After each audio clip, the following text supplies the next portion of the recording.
Right, so hello and welcome back to the Bach and Arthur podcast, everyone. Woo, we're here for episode 9.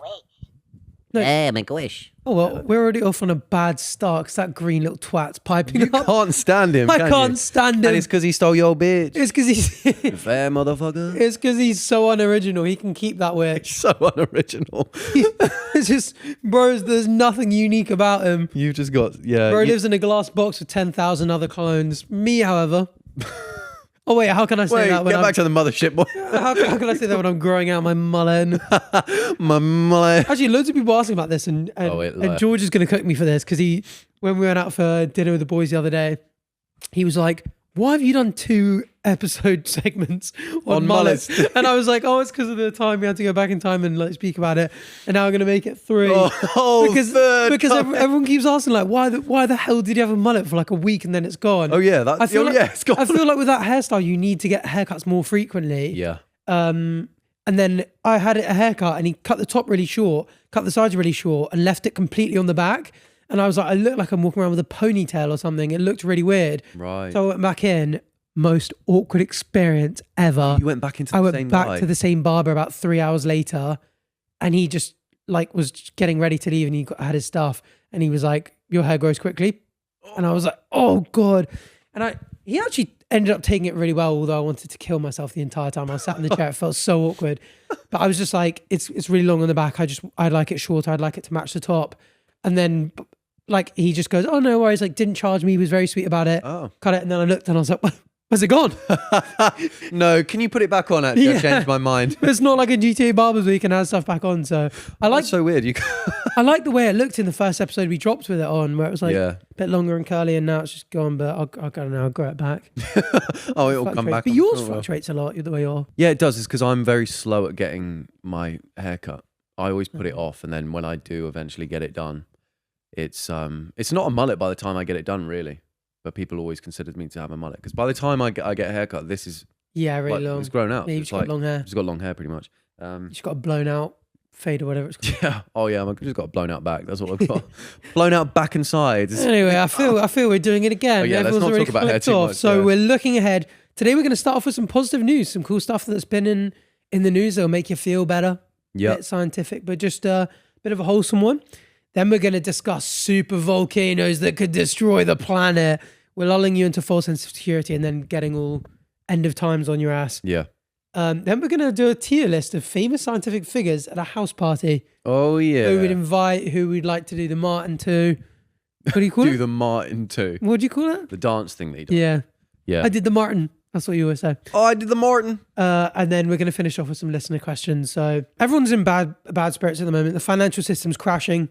Stonks are down. Yeah. Man United are stinking. Yeah. Lewis Hamilton hasn't won a Grand Prix yet. Yeah, Ferrari aren't cooking the way we hoped they would. Oh, 3 new upgrades just dropped for Bahrain. Really? Yeah. Fair. Only on Hami's car though. Ooh. We'll see. It's a little test. Ooh. And then a bigger upgrade in Miami. Poor Shah. Good to see. Oh, and speaking of Formula One, we might be going Formula One together. Oh my God. There might be a little vlog with Chippo coming out. Heck yeah. But anyway, lots to look forward to. Yeah, but lots in the news at the moment that's kind of bad. So we thought we'd introduce some positive ones. Do you want to hit us up with the first one? Sure, thank you. What the fuck? Sorry, I don't know what happened. Oh, thanks, Arthur, in the studio. So, a miracle baby made history in the UK. Ooh, and no, it's not me. A baby girl has become... they swapped sperm for Miracle Whip. A baby girl has become the first child in the UK to be born to a mother with a donated womb. Oh my goodness. Wow. The baby's mum, Grace Davidson, received her sister's womb in 2023, having been born without a functioning uterus. It was the UK's first successful womb transplant. That's crazy because wombs are so complicated. Yeah, and there's not much room for error with those sorts of things. Oh my God. Oh my God, I just picture 5 million people behind the cameras laughing right now, watching this podcast. That's our rough audience number each episode. Or they giggled and shit themselves. Or they piss in themselves. No, that's the baby that's just born. Sorry, back to the good news. Yeah, Grace Davidson, 36 years old, who was a teenager when diagnosed with a rare condition that meant she did not have a uterus, said she and her husband That's where it ends. Oh, let me make up what she said. She said, "Wabba dabba doo."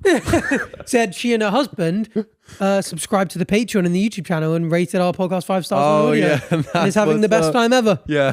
Oh no, yes, said she and her husband. That's what she said. That she was a teenager when she was diagnosed. 3 more womb transplants have been carried out in the UK using deceased donors, with medics hoping the recipients of those wombs will have babies. So that's really cool. That you is just swap so out if a you're womb an organ donor now. I wonder if they're going to start taking. Are you an organ donor? I was just about to ask you that. I don't know if I am or not. I am. I became one, and it's one of those things where, we sometimes speak about things where we can logically and reasonably think one way, but that doesn't mean that our instincts don't feel another way about it. Yeah. And I'm so aware and very in favor of the whole how important being an organ donor is. Yeah. You can save lives. You're not needing them. Yeah. Like objectively, it makes so much sense. Yeah. But at the same time, part of me really does just feel quite weird about because it's your body, but the idea of me dying and then like my heart, liver, lungs, whatever, going to someone else. My uterus. Your cock. Number 12, cock. What? Wait, is some blessed human going to be blessed with this lab-grown meat? Oh, it's an organ, isn't it? Lab-grown meat. Oh my God. They're just going to chuck it on any old boy. No, because they need you need to have really strong abdominals to hold this thing up. That's true. Yeah, you do need sturdy legs. But yeah, everyone's an organ donor now. Yeah, it's an opt-out thing. They've changed it. So I guess I am an organ donor. I didn't realise they had put that through. Yeah, it's a new thing. So you've got to opt out of that thing. And I've not opted out. Oh. So I am an organ donor. I won't opt out either. I'm not going to go out of my way to opt out. It's an opt-out system, meaning everyone... Oh, that makes so much sense. And it should be, like you said, it's one of those logical things where your organs can give another person life. And if you're dead anyway, let people use them. And I feel like so many people will be like, oh, I'd be happy to be an organ donor, but I'm never going to like go out of my way to figure out how it works. Like, it's just not something... You almost, it's like writing a will. You almost don't want to do it because then you're confronting the reality that one day you might die. Although I bought my coffin the other day. Did you? What colour is it? Epic, green and purple. It's like the mystery machine from Scooby-Doo. You seen that? That's very cool. Thank you. Lots of mysteries. And it just says Batch Epic on the side. Oh my God. Oh, it's so cool. My grandpa actually has donated his whole body to science. He's not dead yet, but he's like, he went on some kind of website. That's my coffin. Left. Oh my God. That's mystery machine That's coffin. not a soapbox. That's my coffin. It's got wheels as well. That's so funny. I'm going to drive that thing into the grave. Yeah. Yeah, but... Do you know what? Speaking of soapbox, do you know how crazy it is that we're 2 of the greatest soapbox races to ever live? I do sometimes think about that. Genuinely, though. We're top 3 fastest of all time. Top 3 fastest rebel soapboxes of all time. That is mental. We're so much more epic and than that we was the thought. Bloody we'd bloody driven that thing. If we had practiced... We could have got top 1. And we almost helped building it. Yeah, it was engineers. That's why the Red Bull vlog is never coming out, because then you'll realise what frauds we are. Yeah, they were like, oh, just hold this tool so it looks like you're doing it. We've got pictures where we're like... No, we did actually build it. They basically cut everything out and were like, you can put this together with us. And we're like, okay, cool. Yeah. So we can't take too much, but we are the greatest racers, almost. Yeah. Arguably. How's your prostate? Hanging on by a thread. How's yours? Oh, good. Well, a saliva test could soon turn the tide on prostate cancer. Cancer? How's your prostate? It's such a weird segue. How's your prostate, by the way? Well, last week we did GCSE exams. This week we're doing prostate exams. Oh my God. Bend over. No, I'm joking. So anyway, there's a salivary test. Salivary test? Oh, there's a slobbery test that we can do. You got to just slob on this slob thing. on this prostate, and you find out. It'll analyze your DNA to figure out who's born with the greatest risk of developing the disease. Then you can be like, oh, I have the genes that make me more likely to have prostate cancer, and then you can be targeted for prostate biopsies. Targeted is such a funny word. Come here! They're going to annihilate that prostate. Bend over. An MRI scan. Twice now, which is worrying. Well, you've yet to heed my request. Yeah, discovering some aggressive cancers that could otherwise have gone unnoticed. My Circle DNA thing did that. I was going to say mine. It had all of the cancer risks, and obviously, as someone with health anxiety, it was very pleasing to see it all green and. I had one that was yellow, I think. Ooh. Yeah, I can't remember which one it was. I'll briefly have a look. But do you even know where your prostate is? I could not tell you. If I put my finger up my bum, I wouldn't be able to find it. No, I don't know either. It's in this. I don't know. You don't even know how big it is. What it which looks we like. should find out because that's the fun hub. We for should men, know isn't it? Is the prostate the fun hub? I thought it was the clit. That is our clit apparently. Oh. Well, no, that's our G spot or something. I thought the gooch was our clit. It was just bigger. What Interesting. Fuck you. We're learning a lot today. Oh, so it's like a little mini egg. Yeah, let's see. Let's will. pull this thing up. Or a strawberry. Zoom in on that big butt. On that big ass of yours. Prostate. Why is the cock there. inside them? Oh, it's like right underneath your bladder. Right, so that's why it feels so good when I need a piss. Maybe. Well, not so good, but a bit good. Anyway, yeah, so this test doesn't test for people who actually have prostate cancer in them. And guess what? I've not got the variants associated with prostate cancer. Good news. God, it looks for 130 mutations in men DNA. They increase the risk of it. That's like over 100. So in this study, scientists tested men 55 to 69 and calculated their risk. Men in the top 10% scores were invited for further investigations, including a biopsy and MRI scan. Damn. Which stands for my rectum intestine scan. Whoa. So out of 745 men with a high score, 468 were prepared to have the extra test. 187 were found to have prostate cancer. Whoa. And 103 were high-risk tumours that needed treatment. Bloody hell. 74 of these would not have been discovered at this stage without the current test. Wow. So it shows how effective it is, how important it is. Yeah, that's a good thing. Look, people, this is why this is good news, eh? Who would have thought? When we talk about like AI taking over and like replacing loads of jobs and stuff, as someone who like worries a lot about their health, I would love to have an AI robot doctor that constantly was able to just scan me more frequently. Oh. So when I'm at home and I'm like, I've got a headache, I've had this for longer than I should have. Hey, doc, you know what? Can you just give my head a quick scan and just give me the all clear? Yeah. So like, kind of, I guess Neuralink might actually be able to do that at some point. Maybe. It's like linked into your body anyway. It would just be like, yeah, no, this one is cancer, pal. Yeah, brilliant. Anyway, this next one. Let's see if you can read this one, pal. This is a good one. So,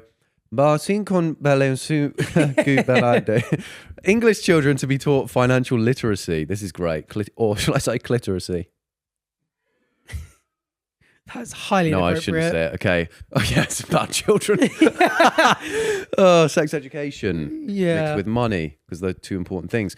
Children in England are to be given lessons in financial literacy in a bid to help them manage money and avoid scams in adulthood. Primary school pupils will be taught about where money comes from and how to manage it, while secondary school children will learn about inflation, taxation, and how to scrutinize claims made by online influencers. Oh, that's they're just raising the children. Oh, we won't teach you too much about finances, but we will teach you how to scrutinize the fucking influencers. How about that? I've never heard an influencer be like, yeah, withdraw your savings and put it in a tax-free ISA, or your £20,000 annual limit runs out in 3 days. We're just going to be getting DMs from kids now going, "Oh, you didn't put #ad on your fucking video."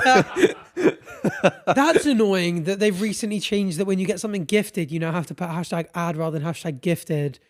That's a really irritating change, because then if you go like, "Oh, thanks for this cookie munchers. It's really tasty." You have to now put #ad if they just sent you the cookie. Yeah. And then it makes it look like you're being paid. That's true. To say that. And I then think everyone thinks you sold your soul. I think that makes it less clear. Yeah. But it's crazy that in America, you don't even have to disclose an ad. You could just outright do an ad on TikTok, no disclosure. They don't care. Is that true? Yeah. It's not a law for them to disclose it. It's crazy. Wow. So yeah, if we were to start our own curriculum or change schooling in any way, what would you do? I would have said to teach more about finances. So I actually think that's really good. Yeah, real life skills, I think. Yeah, because it is stuff like that. Like especially if you go into like something where you become self-employed, you have no knowledge leaving school how any of that works, and you just have to figure it out. Yeah. So easy to accidentally commit some kind of crime. Yeah, financial crime, definitely. Yeah, because you're just not taught about it. Yeah. Even like with accountants and stuff, like taxes just are all a bit confusing and a bit wishy-washy. Yeah. And you've got to get if you don't have a good accountant, they could easily just not tell you about something. You don't do it. You're massively it's against the law. It's like, yeah. Or underpaying, yeah, exactly. Or yeah, exactly. Overpaying, underpaying, whatever. So yeah, I would have said anything about, so finances, but also how to be a handyman. Put up things on the wall and stuff like that. Well, a bit more like home economics-y stuff that's Yeah. Yeah, because I quite like the whole, like, when we learned sewing and cooking and stuff in school, and you were like, you take home and it's like, oh, I can actually, if my jeans rip, I can actually Do just something. Yeah. sew them back together. It would be nice to be able to just do more and know a bit more that you would use on the daily. I get a lot of, like, curriculum is so you can pass tests and do certain degrees and whatever. But it would be nice for more like not common sense, but you know what I mean? Like general life skills would That's be nice. one of the good things that I think we kind of missed just when we were leaving school, that I think like AI and ChatGPT help people so much now. You see how many people now speak on TikTok about how they'll come out of school, not know anything about taxes, ask ChatGPT, and it's kind of explained to them. Yeah. Obviously ChatGPT has like an advanced like language model, is very good at taking complex topics, putting it in bullet points and headers and like in a way that's really easy to digest. Yeah. And when we left school, if your parents, if you have kind of shit parents who don't help or don't teach you much, like figuring out what to do in the world. Yeah. You just had to use YouTube tutorials and it was hard to find the right one. Hard to find the right one. And if you've got a specific question, they can't speak back. So I actually think that kind of stuff will help, like AI and stuff will help that kind of stuff a lot. Yeah, for sure. I've always thought like skepticism in general would always be a really good one to teach people, just going like epistemology, standards of evidence, like when you should believe things. And that would help with everything from, you know, important claims in life to even just the financial literacy stuff, just going like, oh, should I actually believe this? You know, someone's telling me this thing. Do I have reasonable grounds to believe them? Should I believe them? What are the consequences? Like, why would they be saying this? What's in it for them? What have I got to lose? Yeah. That kind of stuff. And just philosophy. I think, to be fair, well, I think I said these on George's podcast, and some people in the comments were like, my school actually does this now. Oh, really? I should ask my little sisters. Different. Yeah. Yeah. But like, That's as so like a true. fundamental curriculum, I think that's sort of like skepticism and philosophy. 'Cause I think philosophy, again, we always say they just are some of the most important questions you can ask. Like, you know, you can be taught in school, like, don't do this, be a good person and stuff. You know, you're often taught growing up, like, oh, be nice to people, apologize if you've upset someone, all this kind of stuff. Yeah. But there's such a big difference between telling someone what to do and how to act. Yeah. And making them question and come to a realization themselves of like why it's so important to be a good person and make the right decisions and try and always be a better person. And maybe I'm guessing mental health is probably a big thing in school curriculum now. Like my sisters say that they know friends with depression and anxiety and all this kind of stuff at school. Whereas like I said on that episode with me, you and Chris, like I was not even aware it was a thing back then. Yeah, like, people I remember. didn't speak about it, did they? No, not really. Well, people were speaking about it a bit in my school. Not really anxiety, but depression was something that people spoke about, but not a lot. Yeah. It's like a taboo sort of subject. Yeah. I also think like literature would be excellent. Just even if you can't if you don't, it's hard to teach someone where it is. Because no one really knows. I thought you were calling classical literature. No. Okay. No, literature, like literature about, well, everything about the clit that you need to know. Where it is. If they could just give you a map to the location or something like that. Because got to ask in all caps to ChatGPT, where is the clit? Oh my God, it's given the break. Oh, you can tell your homies with ChatGPT when it starts off with, all right, real talk. All right, real talk. Oh, you're asking this again? Fine. The clitoris is a small but mighty part of the female anatomy, and knowing where it is can really make the difference. Amen. It's at the top of the vulva, the inner lips. Wow. Right above the labia minora meat. That's really interesting. Oh, and it does say that. Oh, and it's wearing a 165th floor hoodie, apparently. Oh, the little bump is the clit of the iceberg, it said. No, it just says it's the tip of the iceberg. Oh, no, okay, because the guys are going to come in and take our mics again. Wait. Oh, we're really on the edge. What do you think you would have been like as a teacher? Epic? A legend? Oh, I'd like to think I'd be very inspiring. Just because I do love teaching things and speaking about things. Like my little sister's, one of them is studying for her GCSEs at the moment. And I was like, asking her how her studying's going, and I was like, genuinely, you ever want to talk about science and maths and like walk through them? Because they're, like I was saying, she's a bit more on the essay writing side. I was like, it would be an honor. I would have the best time ever. It would be an honor to like talk about science GCSEs and Yeah, stuff. it would and be teach an you. honour. I loved it. Oh, it'd be an honour. Like doing that quiz the other day, I loved it so much. I genuinely, I could sit there all day and do it. I find it so interesting. That's so funny. So I'd like to think that because I love it so much, I'd like engage with the people that are there. But then I don't know. I think it would. I think I naturally am a person that doesn't like I thrive off people's enthusiasm and stuff. So if someone's doing spitballs from the back of the class, what you can do? So How do you react? I think if someone's like negative, I'm very sensitive to it. So I think being in a room with someone who's like, biology's boring, I think I'd cry. You got 3 lads at the back going, "Oi, Mr. Frederick, you're a knobhead," and you're just there like, yeah. If we got the microscopes out and everyone was looking at cells and I was like, look at those like crawling around, like isn't that the most insane thing ever? I know it's a bit boring, it's a bit shit. boring. They look like tits though. I think it would just make me so no. Well, I love boobs, so that would hype me up actually. I'm like, they do. They do. You're a legend, mate. ASAP. Yeah, no, I think it would be interesting to, because obviously we do this podcast and people that watch quite like science and like the things we talk about. Yeah. And if they don't, they just won't listen. And we're telling it to cameras that aren't reacting. But if we were doing this in front of a live studio audience and everyone started going on their phones and no one was reacting, Yeah. I think that would bum me out. So I think They would bum you out. They would bum you. I think I'd love teaching a top set that was like really engaged. Oh, and really really? loved it. I'll take set 9 and I'll take them on a geography trip to a river, and they're all just playing with fucking What do you sticks. think you'd be like? Fighting. I don't know. I would try to be a fun teacher. You'd be a way cooler teacher than I would be. Well, yeah, but I don't know if they just find me like cringe or like just be like, okay, just back it and stop talking about the clip, please. We're 12 years old. No, I'll probably get done for it. Actually. I think they think you're really cool. I think it depends what subject I get us stuck in. I think I'd be the kind of like slightly nerdy teacher that like gets along well with the class and they like almost like don't want to disappoint me. No, they definitely like you. They would. It definitely be what, because I've got teachers that are like I had teachers that were very passionate about what they were teaching and they were good at teaching it and they enjoyed it and they thrived off enthusiasm. And they were the best teachers because you know that you were learning as well with them. Yeah. It's not like it's just all fun. It's like you are getting value from having that as a teacher. So I definitely think that'd be appreciated for sure. Yeah. Because when you really like the topics, like if you think about the teachers that were really fun at school, they were the ones that just evidently loved their subjects. Yeah. And you just did have so much fun. Like if you really love a subject, planning a lesson about it just will be fun. It's so similar to the podcast really, because it's like we're sitting there going like, oh, you know, we like Diogenes, this is a really interesting guy, really interesting things. How do we make it fun?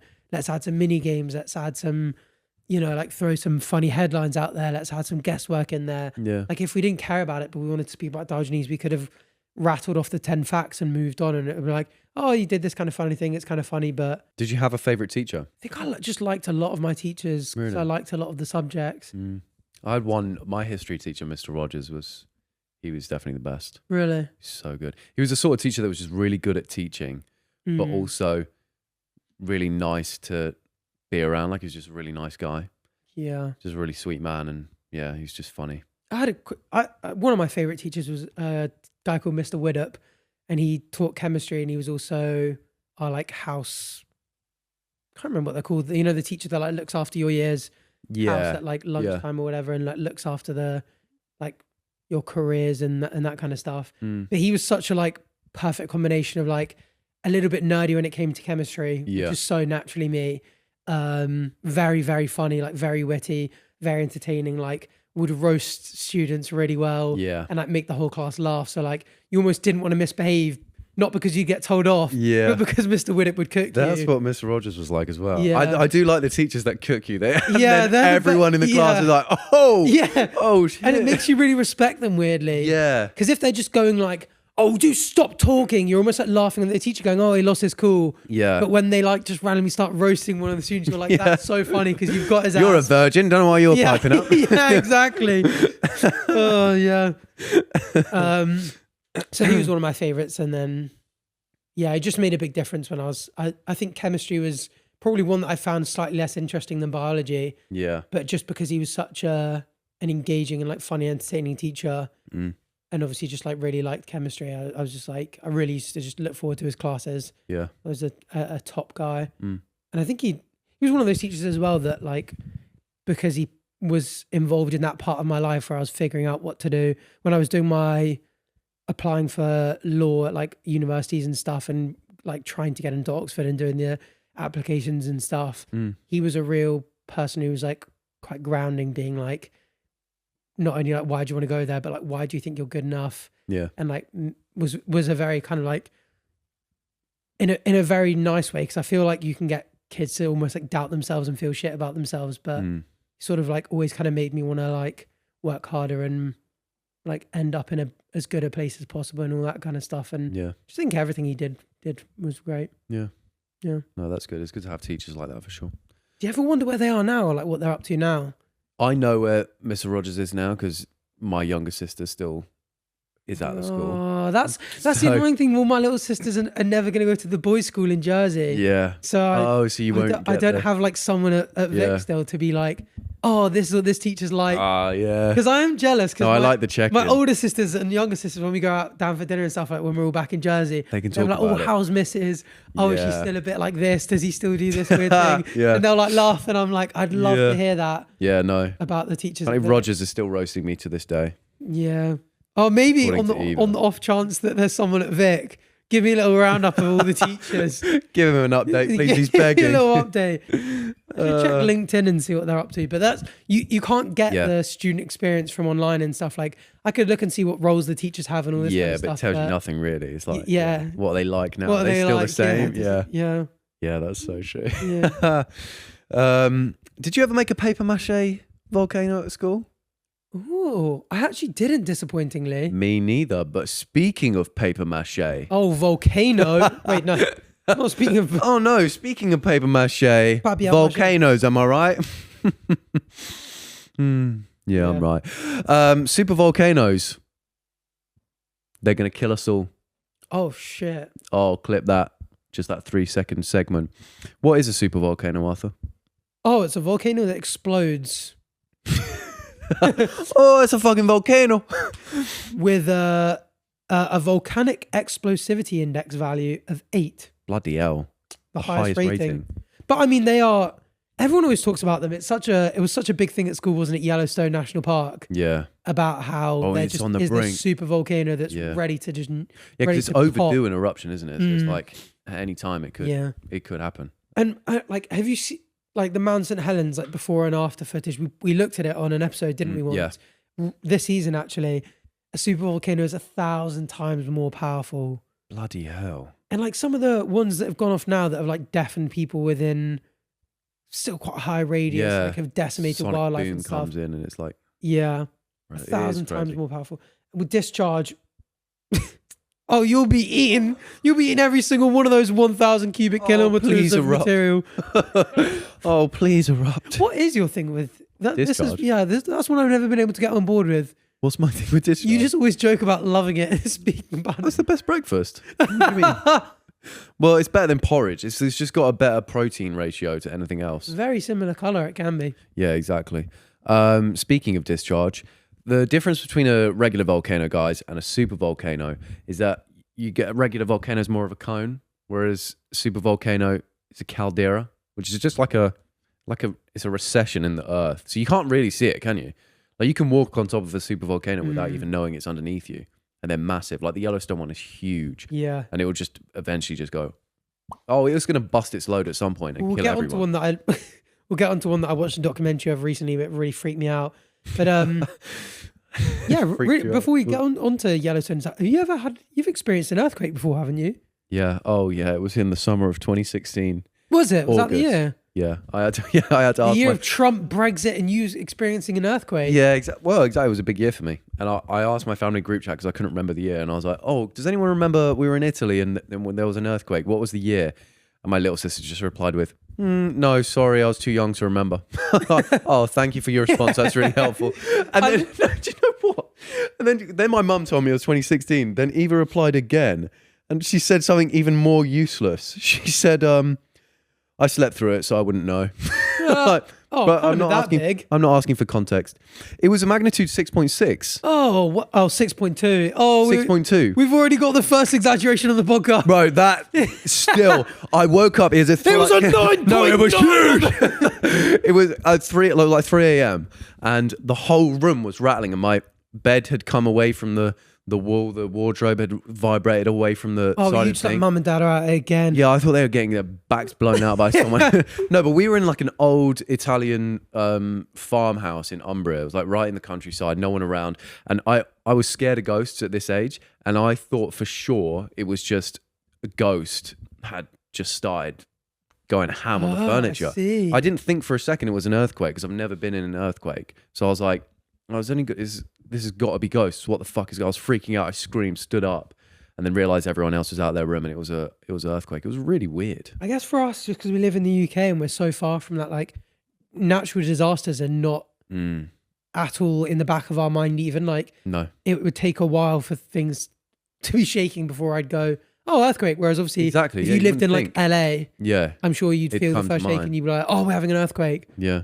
Whereas like I remember when it happened, there was one that happened that hit Jersey that was really light, and loads of people were like, we thought a car had like just smashed into the side of the building. Right. And like there are so many weird things that your brain can go to first before going like, Because you would, wouldn't oh, you? that's It's like earth shaking. yeah, because it is so unnatural for us. I mean, the Yeah. closest thing we've got to a natural disaster is that guy shaving that mullet off your head. So It's a true disaster. speaking of supervolcanoes, there are around 20 on Earth. So supervolcanoes isn't a necessarily scientific term. No, it's perfectly. supposed to be epic volcanoes, isn't it? Yeah. Scientific. But yeah, Yellowstone. So Yellowstone, like we were saying, it erupted around 640,000 years ago. It's super erupted 3 times in its history, and it's overdue on its cycle. Its magma chamber is 44 miles by 8 miles. It's huge, yeah. That is just colossal. Bigger than Milton Keynes, Way I think. bigger. I don't know, actually. If it were to erupt, Wyoming, Idaho, and Montana would be directly impacted by its pyroclastic flows, hot avalanches of volcanic ash, pumice, and rock that reach 400 to 500 degrees centigrade and move up to 300 kilometers per hour. That is crazy. It is crazy the devastation this thing would cause. And I would just be pocketing all the pumice and selling it on. No one's People buying that. love softening their feet up with pumice. The first time you've heard of supply and demand. Yeah. Oh my God, you're right. Everyone's garden's going to be filled with pumice. Oh, so I'm going to be selling it for nothing. I'd have to pay people to take it off me. Oh my God, it would bury much. I love the word much. It'd bury much of North America in ash, surrounding 800 kilometers. Oh my God, it's a literal ticking time bomb. And that thing would kick off enough ash to actually just cause a ice age. Can we look? Because it's not, it doesn't say there. So it erupted 640,000 years ago. How often does it erupt? Like what's the Yellowstone Whenever National it Park wants. sort of like cycle? Like how overdue are we? Every 600 to 800,000 years. Again, it's been 640. We're in the zone for eruption, basically. But like that could be another 160,000 years. Yeah, which we might well be around for. But I thought I like part of me when people go, oh, it's overdue for an eruption. You're like, oh, it blows every 200,000 years, and it's been 500,000 years. It's crazy to think that is like even when if we die and we go, and we don't live forever, God forbid. Imagine. That's actually just going to erupt in someone's time, in someone's life. Yeah, it's not like a will it, won't it? It could have easily been ours, but we're lucky. Maybe we're lucky enough that it isn't. But I'm kind of gutted that we missed that, in a way. I'm a sucker for a natural or like a zombie apocalypse. An end of time. I was just about to say that thing. Every time we talk about it, you kind of. I wonder if it's your kind of like Red Redemption. Red Redemption, of course. Red Dead Redemption-y cowboy. You kind of are craving the sort of lawless outland. Yeah, I think it's probably it. just too much. Yeah, that's why they say don't let your kids play video games. I probably played it too young. There was something somewhat fascinating about living through COVID and just being like, this is a really odd thing that's somewhat fascinating. That's what I mean. Like, I think, these things are tragic, and it would be tragic if the supervolcano erupted, but I would rather it erupt in my lifetime than not. And I'd rather we be hit by a meteor in my lifetime than not be hit by a meteor. I'd rather aliens appear than they don't appear, even if they're aggressive. I just want something to happen. We're going to die at some point anyway. Yeah, we need something a bit bigger. So even if it wipes most people out, I'm fine with that. Oh, that's the sad thing about having a big family, though, because I want all these things. I wish I was an orphan with no friends and no siblings for those types of things. Do you know what I mean? Oh, we can make like that happen. if it happened, I'd spend way too much of my time worrying about my friends and family. What if you were like, there was a guarantee that it either wipes all of you out or none of you out? So you're not stuck with like, I've lost 3 of my family members. Mm-hmm. Or just a perfect simulation where like if all my family get eaten by zombies, I take the headset off and I'm like, it didn't actually happen. Okay. But I then get all the enjoyment of like living the experience. Yeah, maybe that's what I'm looking for, a perfect simulation. But then I think I'd be gutted that it wasn't really... I don't know why I want it to happen, to be honest. Yeah. What is that? There's got to be some psychology behind that I want an end of times. But then when it really came down to it, would I? It could be a bit of a Walter White thing where you have quite a lot of monotony and safety in your life. And because we are just apes, we are not evolved to live in such comforting times. That's why Chris always talks about this, because he, I think, was told it by a professional when he was speaking about anxiety. Yeah. And just saying that obviously the more anxious of our ancestors were way more likely to survive, because if they were going, I'm worried that dark shadowy figure is a tiger, I'm going to sleep deep in the cave tonight, or like, oh, I'm worried that this person might be about to betray me. I'm going to be more cautious and not stand an inch away from him when he's holding a spear. Yeah. And that kind of stuff, that it then becomes a bit of an evolutionary advantage for us to be quite anxious. Yeah. And nowadays with the monotony and safety of life, we're not worrying about our health and safety a lot of the time. Because that was why what you were saying to me was like, your brain is doing the thing that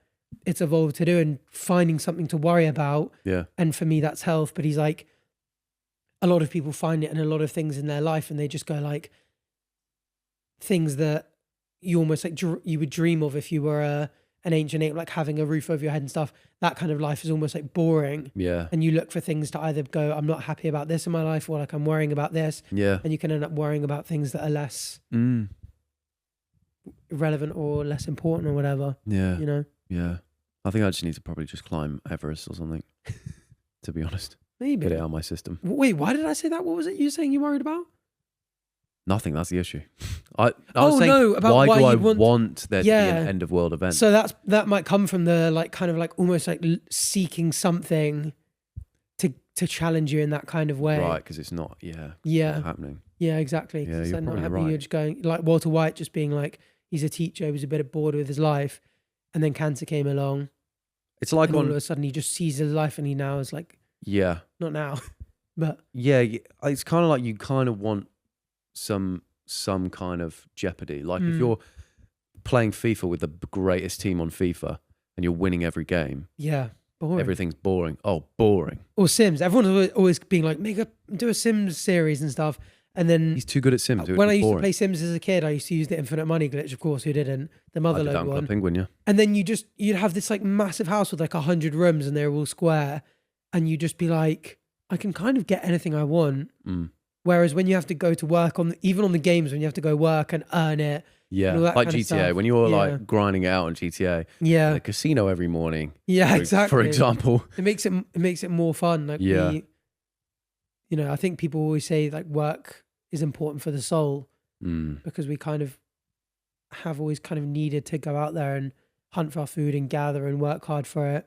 It's going to be really weird if AI does take over and just allows us to, if it builds everyone's homes as big as they want, and it can go and get you as much food as you want, and like its resources can be in far excess.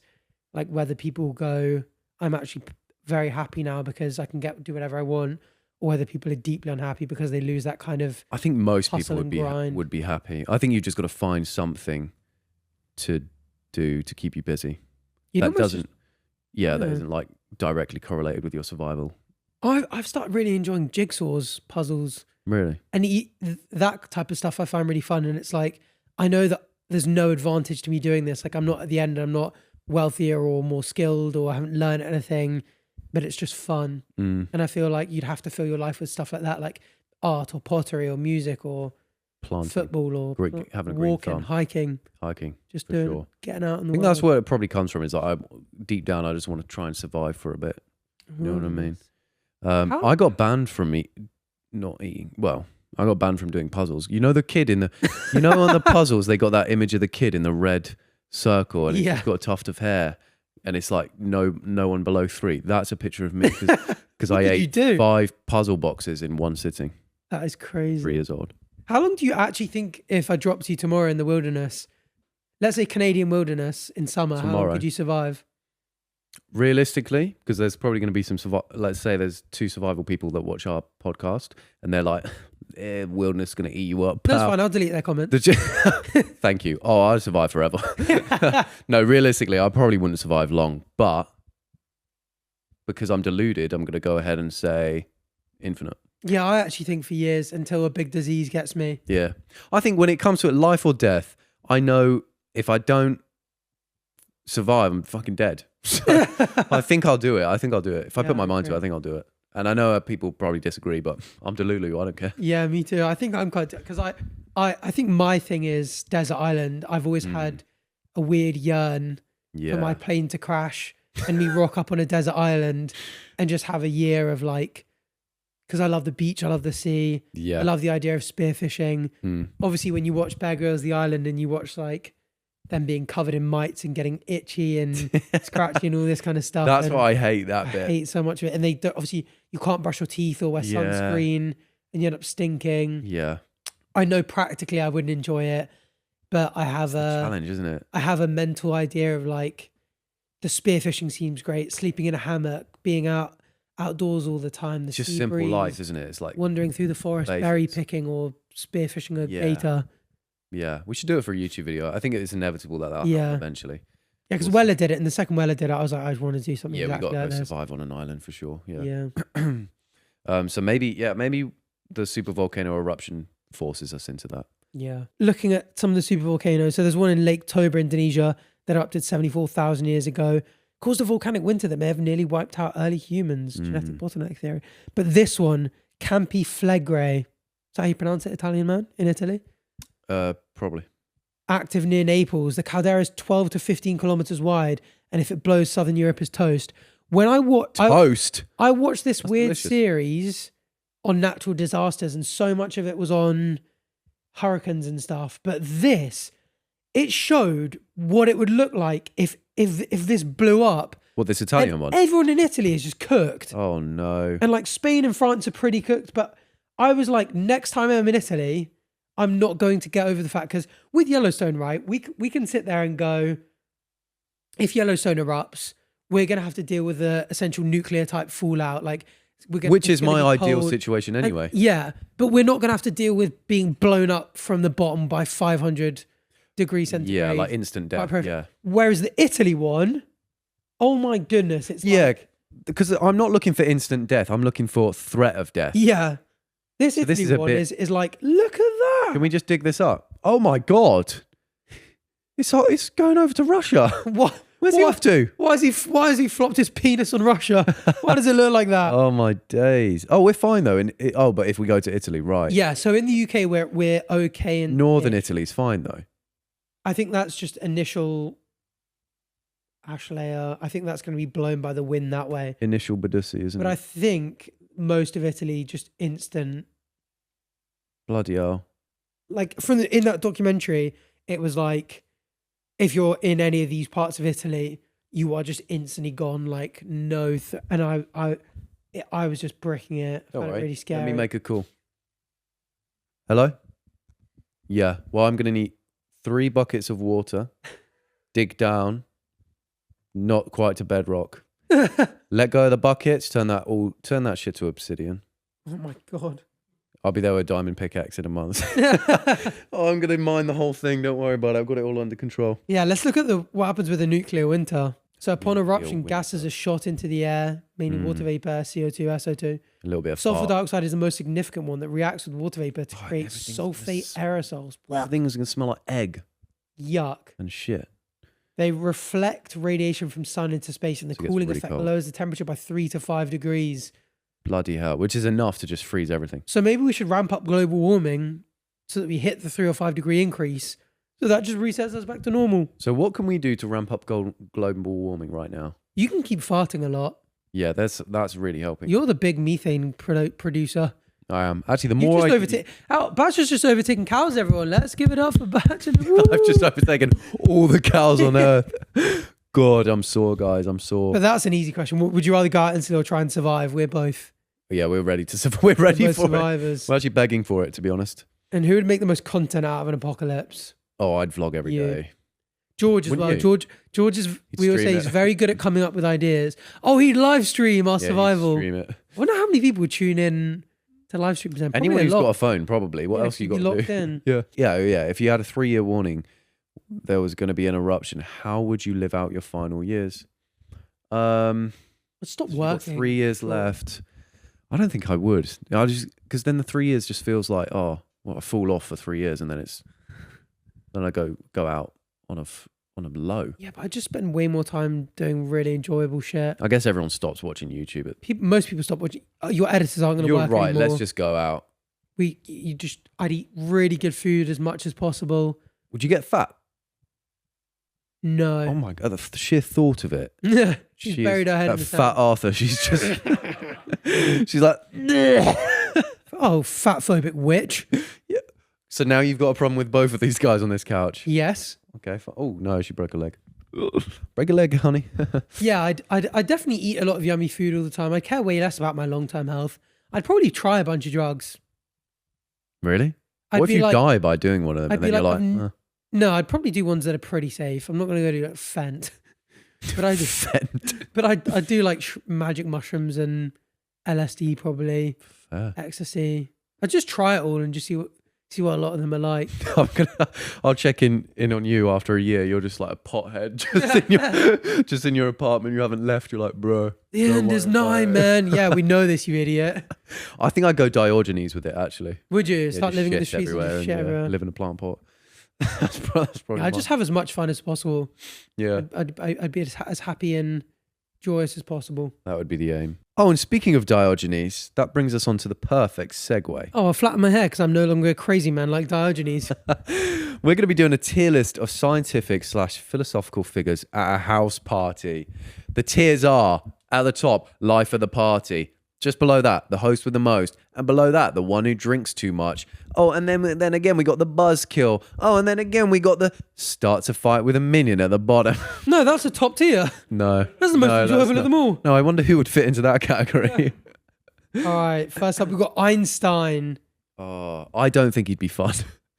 I don't. I think he's the type of person I would find fun at a house party that would love... Because he loved thought experiments. But he'd get you stuck in a conversation that you wouldn't leave the whole night and you'd be like, I didn't actually speak to anyone else. I love that. That sounds perfect to me. I hate small We're not going to agree where to put him then. You're going to love social him. Butterflying. Well, I would have put him in Buzzkill, probably. I think he's life of the party. No way. Well, I guess, he can... All right, he's going to go... Does he do that thing? He'd be like, if I was on a train traveling at the speed of light and then I shone my beams in front of me at the speed of light... How fast are those beams are they going to pull up? And everyone will be like, mind equals blown. And meanwhile, I'm doing body shots off Diogenes. Out of his dirty butthole. And he's just nutting everywhere. Yeah, Diogenes would be life of the party, undeniably. Yeah. Or would he be the stinky guy that you're just like, I can't get rid of this freak? He's probably the one who drinks too much, to be honest. Oh, you like partying, don't you? You're a mere pawn in the local social... I'm only here because I want to turn my nose up at you pawns. Then he'd turn around, spread his cheeks and shit on you. Probably just get, He'd probably, start a fight with a minion, of course he would. You get drunk until you're sick. I get sick everywhere and then drink. Oh, God, yeah. You just have to This is not looking like a good party, is it? I think starts a fight with a minion for Diogenes. Yeah, he'd just be really snobby about how materialistic looking for a fight. Oh, you need alcohol to get drunk. I'm drunk on my ideas. Yeah. House party. What about plant pot party? You shouldn't be living in a house. Yeah. I have more fun in my vase of wine than you've had in your entire house. Oh, Dame Jane Goodall. Oh, you're going to love that. She's a little sweetheart. Yeah. I'm happy for you to put her wherever you want. She's my little... She's your little sugar She's plum. my little sweetheart at the house party that I'm... Maybe the host with the most? In love with. Maybe the host with the most. Most. Oh, the host with the most. She loves most. She radiates warmth and emotional support. You're becoming an incel. That's what's Jane Goodall. She radiates warmth and emotional support. She'd just be very caring. Yeah. Also, she'd study us like the apes we are whilst we're at the party as we're running around throwing food at each other. That's true, actually. She'd be, yeah.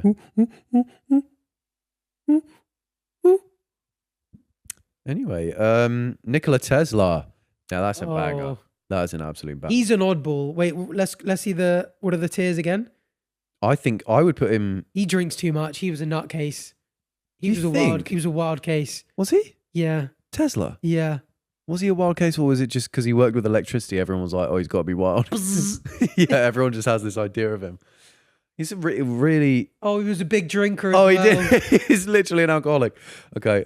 He called alcohol the elixir of life. All right, fine. Oh my god. He is. He drank whiskey every day. Oh, I put him so on drinks perfect. too much. Then what are the Nikola chances? Tesla. But a banging guest though. Glad he's there. Is that everyone? No, we got Sigmund Freud. Oh, he's gonna be sucking tits. That's. He's like Finchy in the party, banging Siffer's mum. He's like Finchy. Wait, did you say Finchy? Yeah. Finchy. Finchy. Not as in Arthur Hill. Oh, I thought you talking. That sounds like I've just exposed them up that Arthur Hill fucked someone's mum. Oh my god.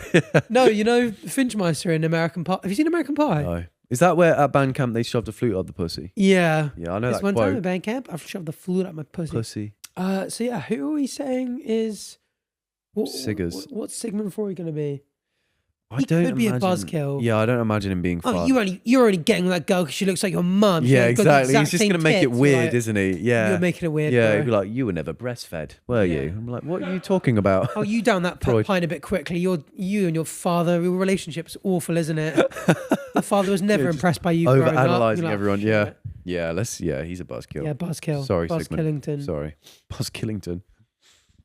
Nice. So he's got to go. Oh, I need to pick someone who is the life of the party. Yeah, I decided. Well, I'm gonna go with Tesla as life of the party for me. Okay. He might be a alcoholic, but I think that ramps it up a bit, and then he's getting electric with it. And after he's drunk enough, he's like, "Oh, by the way, you want to see something cool?" And then he just lights up the whole house with his dick. No. Oh my god. Probably. Right. Well, that's our tier list of scientific and philosophical figures. Let us know what you guys thought. And so next up, before we hop into the Wordle, we've got listener questions. Johnny, we were speaking about desert island, so do you want to take this one away? Oh, sure. And I'm wearing a Johnny after all. So oh my god, you're stranded. Smell a weird lube coming from your direction. It's cherry. You're stranded on an island for an unknown amount of time. My favorite flavor on purpose. That's so fucked up. And it's ribbed. Okay, for whose pleasure? Okay, you're stranded on an island for an unknown amount of time, but you can choose 5 plants to take with you. You get a sufficient quantity of each plant. The island has no plants at the moment, just soil. What are you taking?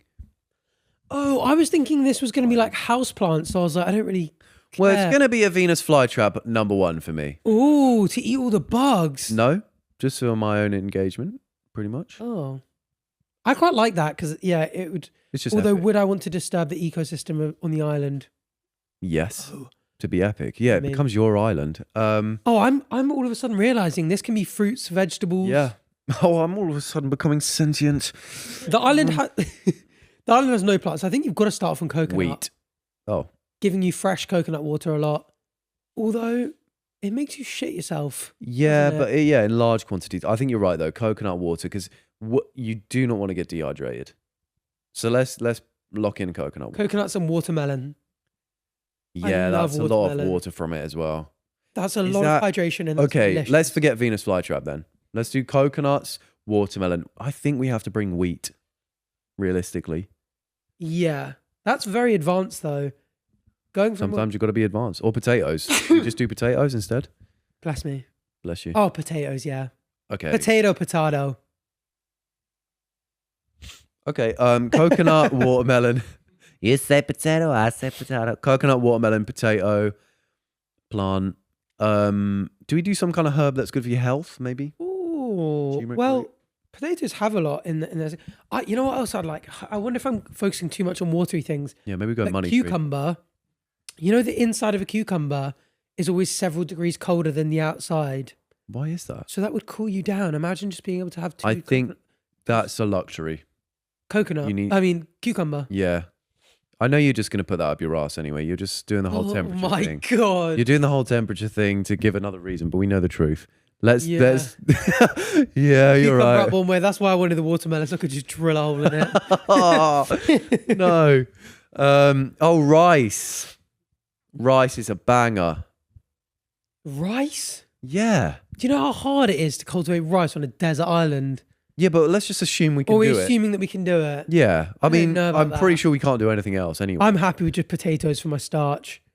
Okay. Cotton's quite a good one to make fresh clothes. Or I'd quite happily walk around butt naked Yeah, on a I'd go desert butt island. naked for sure.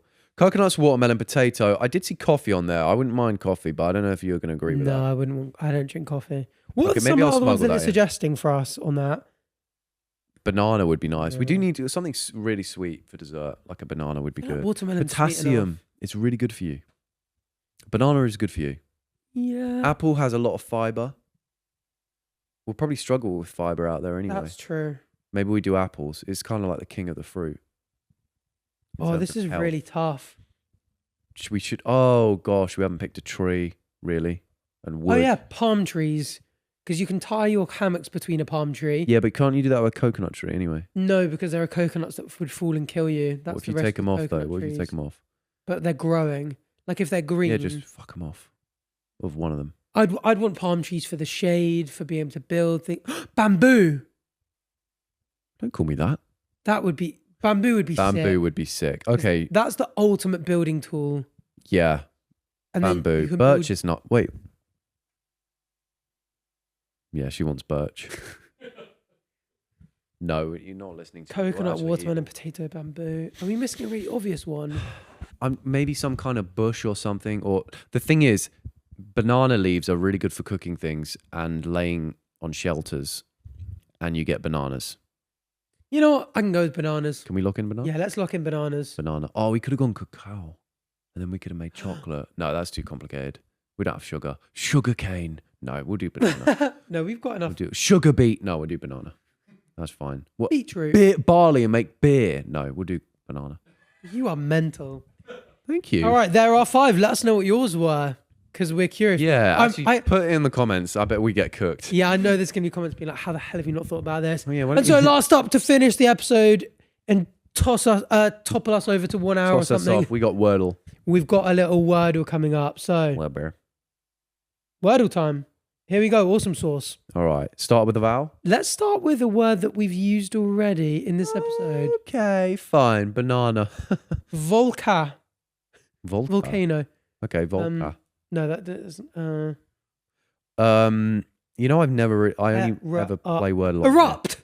All right, erupt. Can we do erupt? I thought erupt was a double R. How the Oh, we got R in the right place. Okay, so there's definitely an R in the right place. I'm good at this, aren't I? Yep. Let's try and get a lot of vowels in the next one. Okay. Trout. No, we've got T. Crow. L. We got a croak. Maybe. What other vowels?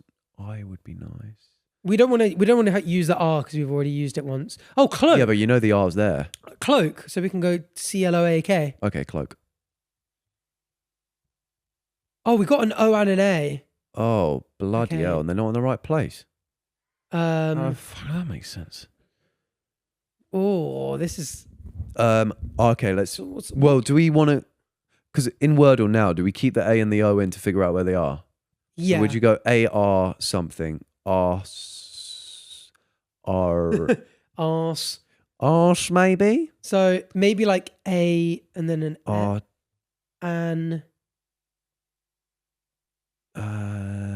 Cool. Wait, what about sand with another letter?